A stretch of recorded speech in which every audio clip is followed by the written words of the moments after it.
Good evening, sports fans, and thanks for coming in out of the rain and tuning into the press box. It's Tuesday night, so we're on live, and we're happy to take your questions at 873-6713.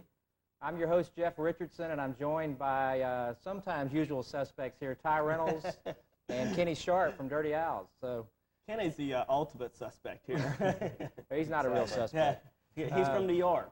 Anyhow, like I said, this is a live show, so give us a call if you've got something intelligent to talk about, and your mom will let you get on the phone. But to get the show started, let's talk about the Braves, Ty. They're back on the winning track here lately. Well, and the reason why this team is on the winning track here, I think, is plain and simple. The bullpen just hadn't had a chance to come out in a close game, Kenny, and I think that's one reason they won 4 out of their last 5. Yeah, the bullpen was real bad there for that long stretch. Just not getting any consistent pitching from anybody out there, with the exception of maybe Stanton, who's been pretty effective sometimes. But that's a real weakness for the Braves. As long as the starters can go into the 8th or 9th inning, they'll be okay, and they should win a lot of games. When they leave it to the bullpen, though, they're in trouble. Now, let's look at it.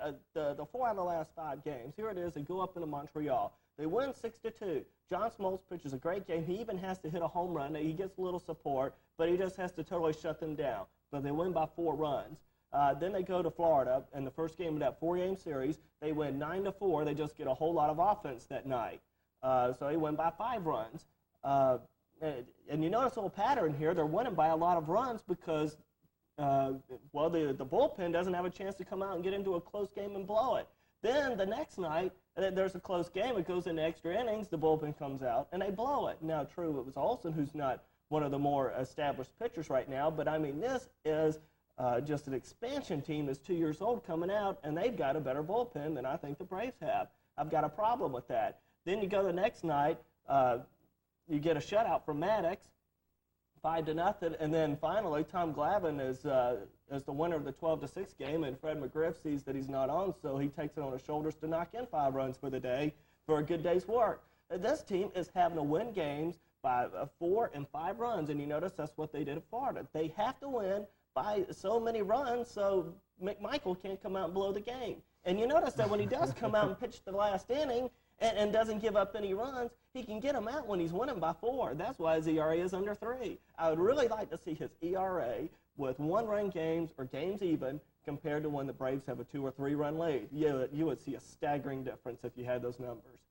All right, Kenny, we were talking about the bullpen, which is probably the Achilles heel of the team. What can we expect? John Schuerholz to make a move somewhere down the stretch here? I'm not sure. This strike is, I think it's putting a crimp in everybody's plans as far as teams that are contenders wanting to make a move down the stretch. They really don't know what's going to happen with the strike, and I think they're a little fearful of making a move down the stretch. However, there's a couple sure things in the bullpen. That's Greg Olson can't get anybody out right now. Mm-hmm. They cannot use him when the game is close. And he earns $1 million. Well, it was a long shot signing him. They took a chance that he could regain his form that he had with Baltimore, where he's one of the American League's best relievers, and he just hasn't come back yet. I guess I don't know that his arm looks sound to me. His fastball's in the low 80s, I think, and he just can't get anybody out. They say he just can't snap his curve off like he used to be able to do it. So. All right, and I just think the Braves are living dangerously if they think they're going to get 8 or 9 runs every night and win games like that. Somewhere along the line, the bullpen is going to have to come through and pitch better, and if Schuerholz has to go out and get somebody, I'm sure he'll do it. He's never been afraid before to pull the trigger. So I think the strike is going to tell a lot, though. If there isn't a strike and there's a settlement, I think Schuerholz will make a move. Well, let's talk a little bit about the strike before we move into the All-Star balloting that Ty wants to get to. Why are these guys going to strike? I mean, what's the purpose of this thing? Well, I think one of the main issues is the salary cap. I think that's one of the main concerns, and I don't know if it's necessarily the players. It's their greedy lawyers that are their agents. That's where the problem is. I really think that what's the minimum for a Major League Baseball player? 111,000. 109, somewhere in that area. To me, well, I think that's an awful lot of money to be paying a rookie. But anyway, I'm sure they have their reasons. And arbitration is the other reason. The owners want to get rid of it, and I can see why, because it's nothing but a negotiating tool. The players sit there and go in and ask for astronomical amounts of money. Here it is. You got Greg Maddox, who was a free agent, earning $4 million, and Jeff Blauser, who's a pretty good shortstop, is earning $3.75 million. Mm-hmm. I mean, there's only $250,000 difference, but Greg Maddox is a much more valuable player than Jeff Blauser. But he got that because of arbitration. There's an underrated issue in this strike that not everybody in the papers is talking about, and it's the baseball card revenue. The players right now earn 100% of the revenue from the baseball cards, the merchandising of the major leagues. The owners want a cut of this. Now, Tom Glavine came out and said when they see the owner's face on a baseball card, they'll cut them into some of these. And this is going to be a real sticking point for this strike. The owners want some of that revenue, and the players don't want to give any of it up. Well, I think it's hard to believe it. I think the average salary is probably about $2 million a year now for a Major League Baseball player. You go on the road for you work half the year basically. You go on the road and stay in the finest hotels. You get a per diem about $65 a day to eat on, and you still get a lot more than that. And you still get free food in the clubhouse. You don't have to spend any of that money. It's just hard to believe that they're going to strike. And I think the latest word we've had is that they're going to postpone this strike until around September 30th, because then they will have collected most of their paychecks for the year, and the owners are still going to be waiting on that revenue from the playoffs. So you're going to hit the owners hard in the wallet around September 30th. So. Well, I think there is going to be a strike. I don't know how long it's going to be, but I definitely think there will be one. History has shown every time this time comes up for a potential strike, it happens. I don't see any reason for that to change. What kind of impact is it going to have on fan support for these players if they strike right before the playoffs? Well, the fans always seem to come back. It's going to have a major effect on the bar business. It's down to 30 hours. It's really not much to watch at night. It's getting sort of personal then, isn't it? Yeah, it's real personal. All right, well, let's move on to the All-Star game, Ty. We talked about the American League starters last week and who we thought should be on there and who actually made it. Are the fans doing fairly well? I thought for the American League, I thought the fans did a great job. I just agree with so many of the picks. The American League fans are right on. I really like the team and the lineup that they have. I really love the sluggers and the great numbers that they've put up. They're going to be a lot of fun to watch.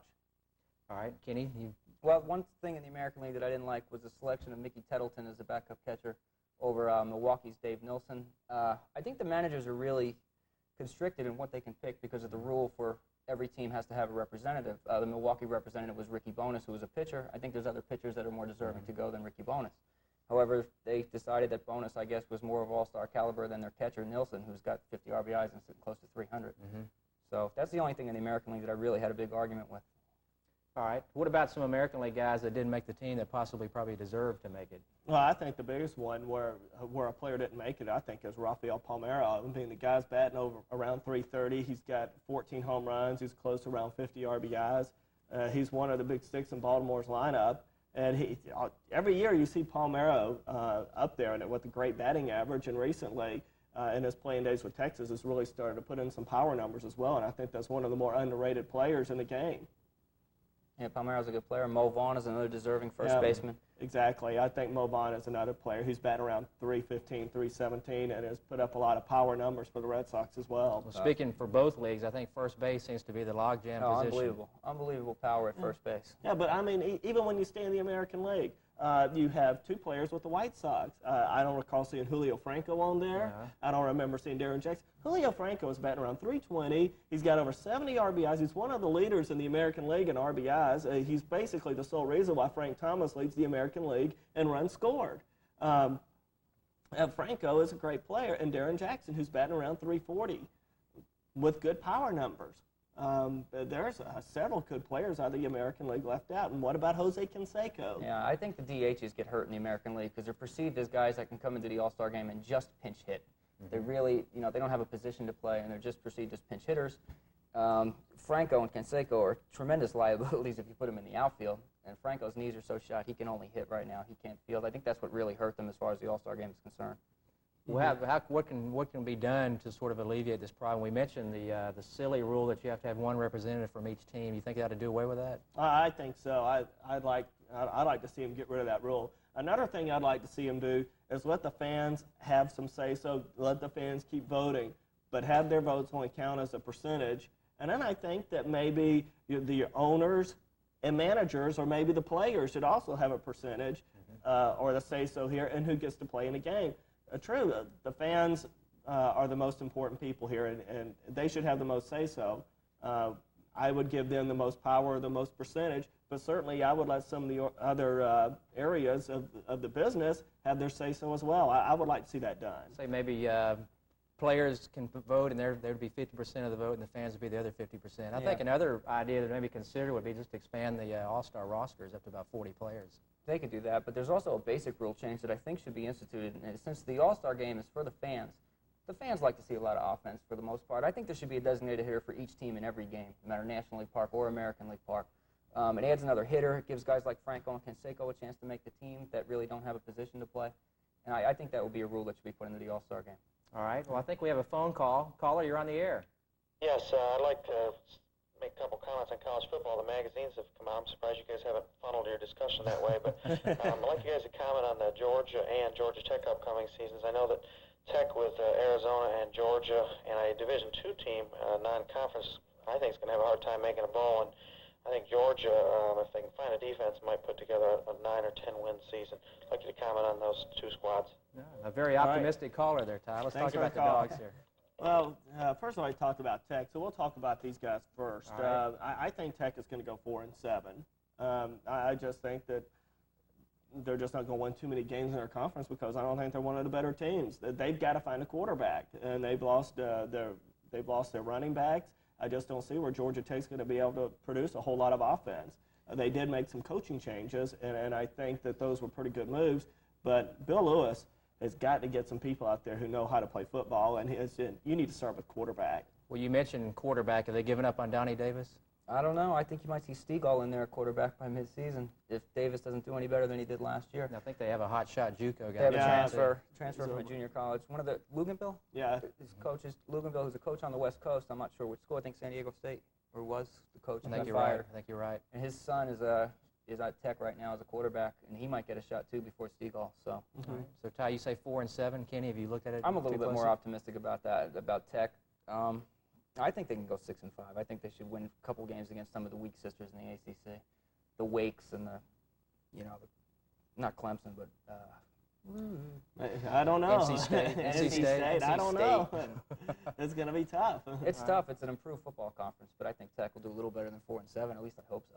Well, I think I'll go out on a limb and say that I hope they go 0-11. But let's talk about the Dogs. How are they going to do, Ty? Well, I think the big issue here is Georgia getting a running game. I think Georgia is going to have to be 7-4. Well, that's the talk around Athens for Ray Goff to keep his job, is that these guys are going to have to go 7-4. One thing that you can count on with Ray Goff is that he's a bad enough coach where he's not going to steal one he's not supposed to get.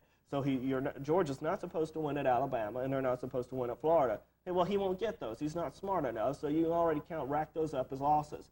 The Tennessee game, well, that's at home. Tennessee doesn't have a quarterback now. They've lost a lot of people, so maybe you have a chance. If Georgia's going to win some of these games, though, they're going to have to get a running game, and this is a team that can be awfully good or awfully bad. Hopefully, with the coaching changes and the changes that they've made in the strength conditioning program, which I think for years has been a joke over there, that they can make some of these improvements in the running game, but they've got to find a running back. And losing George Lombard doesn't help any, but hopefully one of the recruits coming in can step up, or hopefully Sterling Boyd, who's been there for a couple of years, can get the job done. I think a key for Georgia is the opening game at South Carolina. I That think- game I is a agree with barometer. It's a huge barometer for Georgia's season. I don't know what much of a motivator Goff is. If they lose that game to South Carolina, how much can he bring these guys back? How much can they get ready for Tennessee, who they play the week after? Well, I think we found that out last year. He's not a very good motivator. No, he's not. And Jeff, I'm sorry, can you go That's ahead? okay. Just an early loss to South Carolina, I think, will be devastating to Georgia's season. Jeff, you stay close to some of those influential people over there in Athens. Not close enough. But what was the feeling after Georgia lost to South Carolina last year? I think Kenny made a good point here. Well, the feeling was that the players got so down on themselves, they pretty much gave up on the season, and it took about 5 or 6 games for them to get the winning attitude back in that program. Yeah. And I think that indicates something about Ray Goff. I don't know if I want to say it here on the air. Yeah, but I think that did show on the field. Okay. I'll tell you, South Carolina is a very dangerous team. The new head coach from Florida State's offensive coordinator from last year. We all know that Florida State's put points on the board consistently throughout the years. The new head coach at South Carolina was a big part of that. And this is a very dangerous game for Georgia. All right. Ty, you mentioned running back. I think the solution to that is we're going to play Larry Bowie, the big fullback out of NEO transfer. Mm-hmm. We're going to play him as the one-back offense and 4 wide receivers for most of the year. Or maybe the big freshman tight end can come in and play some out of Kareem High and maybe go with the 3 wide out. Still got to make his grades, though, I think. All right, let's go to the phones. Caller, you're on the air. Hello? Hello, go ahead. You're on the air. Hey, I want to talk about Georgia. Basically the only thing you're going to see in Georgia this year is Marion Campbell. I mean, because Marion Campbell was a good defensive coordinator when he was a winning coach. He was a terrible head coach. But Marion Campbell, you might be able to see break off after the game and say, my boys have been working hard in January. The boys have been working hard. We fought hard and stuff. But let's be honest, this is not a good football team. It's a terrible All right. Well, your phone call sort of broke up a little bit. I think we got the gist of it. I didn't get most of the gist. What did he say at the end? Well, I think he's questioning Marion Campbell's coaching ability, but the guy's a great defensive coach, and that's all we're asking him to do. Well, he is a great defensive coach. I mean, he coached several defenses in the Super Bowl. So, and even when he had those crummy Falcon teams with the Smith family, where he was a defensive coordinator, they had pretty good defensive clubs. I agree that he is not a head coach, and defensive coordinator and head coaches are two totally different jobs. But Marion Campbell's forte is defense, and I know he's going to be a hell of a lot better than Richard Bell. I mean, that guy's an idiot. First of all, this doesn't make any sense. Well, here it is. There's guys at Duke. Richard Bell as a defensive coach. Steve Spurrier took over at Duke. What's one of the first things he does? He fires Richard Bell. Well, Spurrier knows a heck of a lot more about football than Ray Goff. Why does Ray Goff go out and hire this guy? I mean, all he does is have defenses that go out and give up a measly 30 points a game. Well, how in touch with young kids is Marion Campbell going to be at the age of 60 and being retired and out of football for 2 or 3 years before he was hired by Georgia? What has he been doing in the last 3 years? I don't agree with the hiring. You might. I don't. I don't like it at all. Well, that's a fairly valid point, but I don't think they're asking him to recruit any. I think they're mainly just wanting him to coach these kids and teach them in technique. Well, the optimistic thing about Georgia's defense is they always have Eric Zier on offense. And perhaps they're going to try and outscore teams again. Well, they're going to be in trouble if they have to do that because they've got to somehow get a running game in there. I mean, if that team could have run the football in against Florida last year, they would have beaten them. They would have won the game. That's the one knock, is that we scored too quickly last year. We didn't hold the ball long enough, and that gave the opponents, obviously, a chance to eat up some clock. And again, you had that Richard Bell defense where he was out there, and you knew Florida good and well was going to run the football then, and he still couldn't stop him. I think Marion Campbell is going to make a big difference there.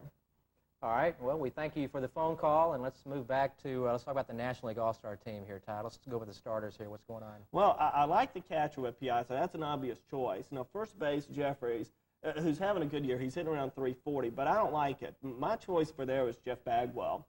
And I think the second best choice there was Fred McGriff. And I think the third best choice is Andres Galarraga, who got left off the team altogether. I think that's the biggest omission, in my opinion. Yeah, Jeffries starting at first base takes one deserving player off the team, because if Jeffries wasn't elected, he wouldn't have made the team. I agree. Yeah. And at second base, I really don't like the starter or the backup player. Mariano Duncan and Garcia from Pittsburgh. Well, there you got the lone pirate making the team. There's that rule there. Yeah, and I don't think they're as good. I thought the starter should have been Boone from Cincinnati, who's a great defensive ball player, and he's batting well over 300. And the other logical choice is Mark Lemke. Why not? He's hitting over 300, and he's also a good, dependable defensive player. Oh, I like Craig Biggio as one of the second basemen there. I don't know over who. Lemke's a solid player. We get to watch him every day. He turns the double play as well as anybody in baseball. But is he an all-star? I don't. This year he might be. Is his average still hooving around 300? Yeah, it's still around 300. All right. So at shortstop, I think Barry Larkin, that's a fine choice. Although I like Will Cordero out of Montreal. That would have been my choice. Well, I think Ozzy's the starter there, isn't he? Ozzy's starting. Right, you're right. He's Ozzy's starting. He's injured, but Barry Larkin yeah, started. Barry Larkin will come in. Yeah. Right. Well, time out. Let's go to the phones right quick. Caller, you're on the air. Hello, how you doing? Pretty good. You're on the air. Go ahead. Sorry, kind of caught you guys late in the show talking about some dogs, and I just wanted to ask, talking about Larry Bowie was going to be the single back. What about Sterling Boyd? Is he going to see a lot of playing time, or is Larry going to be the man? I think Larry Bowie's going to be the man. As a matter of fact, I've been hearing rumors or talk out of Athens that Zier was saying that we got to get the ball to Bowie 30 times a game. So I think that you can plan on seeing a one-back offense. The talk I hear with Sterling Boyd is that he's gained weight, but he's lost speed. And some of the linebackers said that they can catch him from behind. And Georgia was missing that running back that had that real spark of speed that Garrison Hurst had. And if Sterling Boyd doesn't have that, I really don't think he's going to play that much. They really need that the running back with the great speed, and they didn't have it. And it's not just Georgia that was affected by that. Another great team that was affected by that last year was Alabama, and I think they could have won a lot more football games if they had really the great class running back that Georgia or Alabama usually has. I think that being in that conference, you need that. So I don't think Boyd's going to play that much if you can catch him from behind.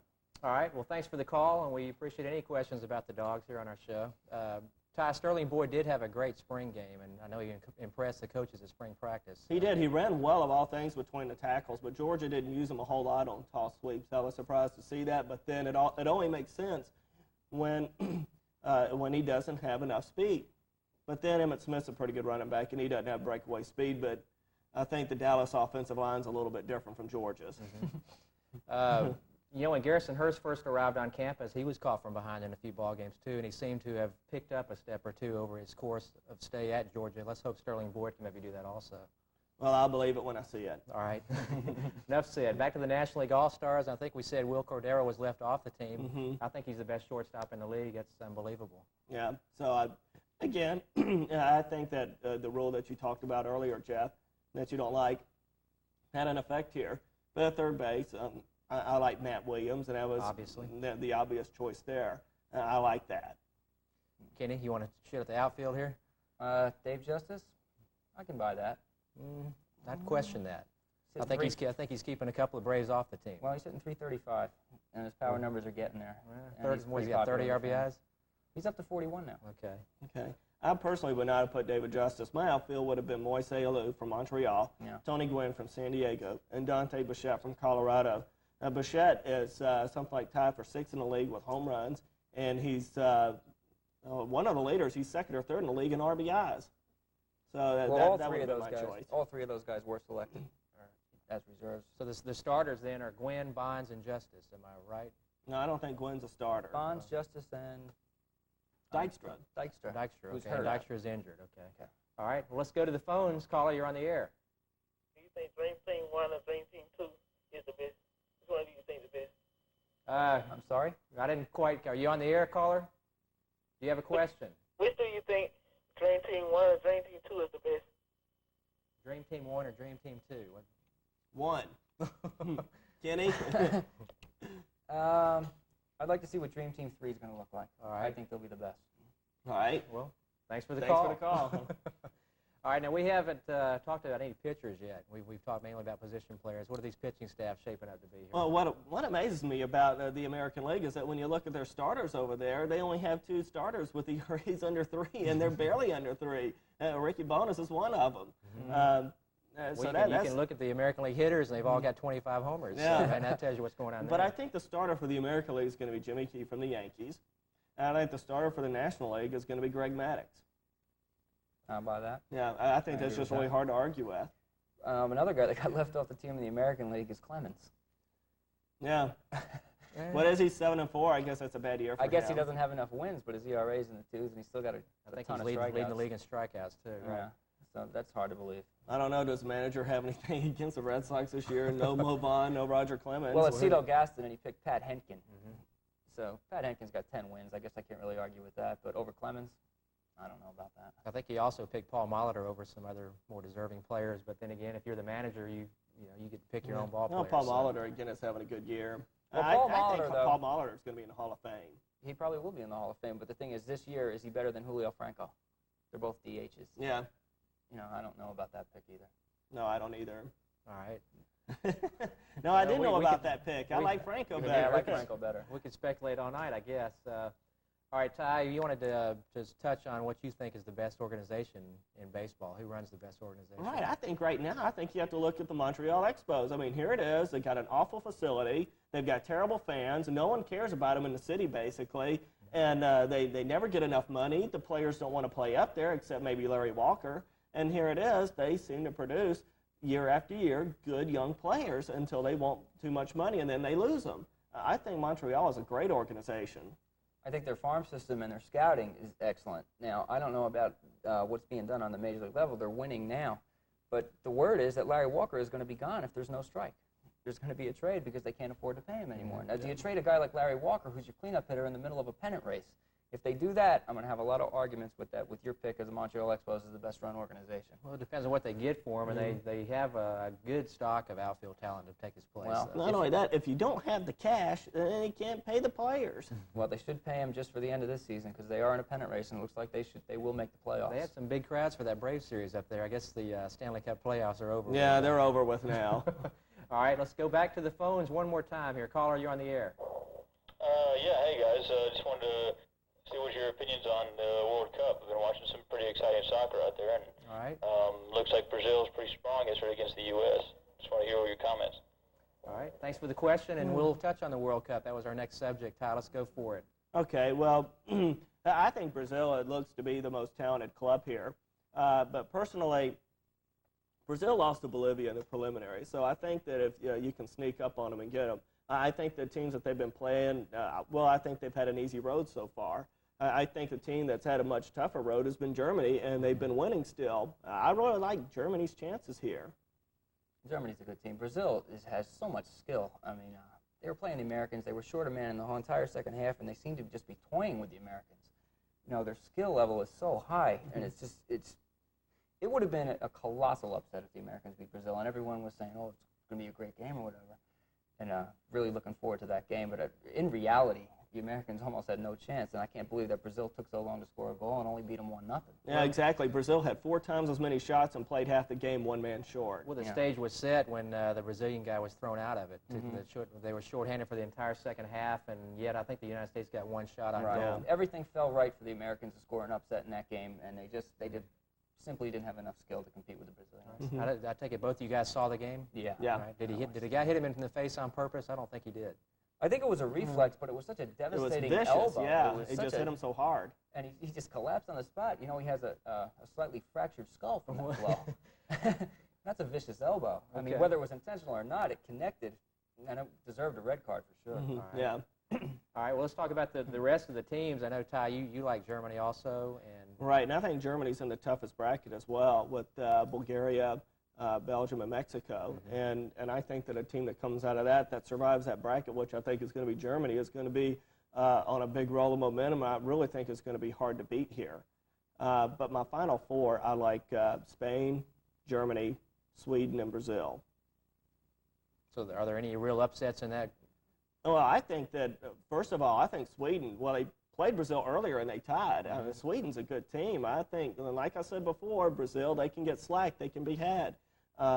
If there's going to be an upset in the Final 4, I think it'll be Sweden over Brazil. Okay. Kenny, do you want to talk about your Final 4?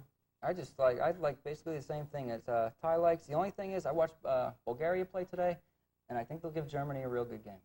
Okay. Bulgaria did look strong today. Bulgaria is also. a pretty strong team. And I think let's take one last phone All call right. here. Caller, you're on the air. Yeah, I just wanted to know, do you think that Bill Buckner feels lucky he didn't play for the Colombian national baseball team? I'm sorry? Could Didn't you quite repeat? catch that. Can you repeat it? Do you think that Bill Buckner feels lucky he didn't play for the Colombian national baseball team? Bill Buckner played for the Colombian baseball team. Do you think he feels lucky? You're saying he may not be breathing today. Yeah, they take their soccer pretty seriously down in South America, I think. Yeah. That's an ugly commentary. What happened to that guy Escobar for the Colombian soccer team on how important this is in other parts of the world, and we're kind of watching it, amused by the whole thing, you know, following it a little bit. But these people are crazy. Well, shooting a man. I think I don't know the 2 countries involved, but I think 2 of these smaller countries went to war over a World Cup game a few years ago. So, you know, that's how serious they take it. I want to go out on a limb and pick Holland to beat Brazil this Saturday. I think that's going to be the upset of the tournament. Brazil seems to stumble somewhere along the way. They're the favorites in every World Cup, and this is no different from any other one. So. Yeah. All right. Well, I guess that's the end of this show here. Our 30 minutes are up. So I've had a good time hosting it, and we'll try to get back next week and put on another good show for you. Thanks.